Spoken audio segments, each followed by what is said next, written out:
Prenez McKinsey. Pourquoi ils ont laissé sortir des scandales? C'est caché en pleine lumière. Maintenant que ça a sorti dans les médias, puis tout, on n'en parle plus. Prenez le scandale qu'il y a eu en France de McKinsey. On n'en parle plus, mais c'est encore eux autres. C'est encore eux autres les consultants. C'est encore eux, là. Bon. Puis prenez... c'est tout lié. Vous avez... le fascisme, c'est une fusion entre un régime puis des corporations, entre autres. Ça n'a jamais été présenté comme ça, mais c'est réellement ça. Donc, c'est des compagnies qui mènent les pays. C'est des compagnies qui mènent. On a remplacé, ben c'est ça qui vivra verra. C'est la finance qui a pris le contrôle des États. Prenez, ça a commencé Mademoiselle Poisson.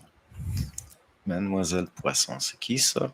C'est la Pompadour qui a été dressée comme un petit chien puis lancée dans les bras de Louis XV. Un peu plus tard, là, sous Louis XVI, les États généraux, Necker, on endette le pays exprès, là, on s'arrange pour que, et ainsi de suite. C'est des banques qui mènent.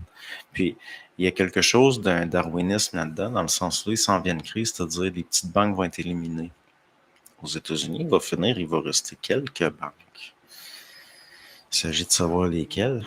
Une personne à Londres, comme beaucoup d'autres, prenez même la supposée révolution islamique en Iran. Il avait été étudié où, Khomeini? Hein? Mao, il étudiait où? Hein? Même Sri Aurobindo, il étudiait à Londres. Gandhi étudiait à Londres. C'est un avocat de formation. C'est ça. L'instrumentalisation du peuple, c'est ça une révolution. Donc, la Révolution française, honnêtement, c'est un des événements les plus importants des derniers siècles. Ce que ça représente, ben, si vous le dites. Ben oui, je ne vais pas nier que c'est important. Ben oui, c'est comme si je m'en vais me faire battre dans une ruelle puis violer, je vais dire que c'est un événement important. Non, ça va être un événement important dans ma vie. Fait que la Révolution française. La Révolution française, elle n'a pas été pensée d'abord en Angleterre et en Hollande. En Suisse, peut-être un peu aussi. Ben oui. Puis, par rapport à ces affaires-là de prise de contrôle des suffrages, puis c'est rapport avec des corporations multinationales, c'est lié à le Canada, les États-Unis, l'Angleterre, l'Australie, la Nouvelle-Zélande. C'est ça.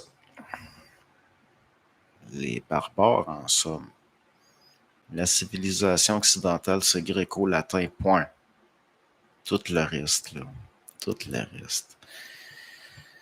Surtout ceux du Nord qu'on nous met tout le temps en exemple, là. Qu'eux autres, ils se préservent pendant que, comme la Suède, la Finlande, la Norvège.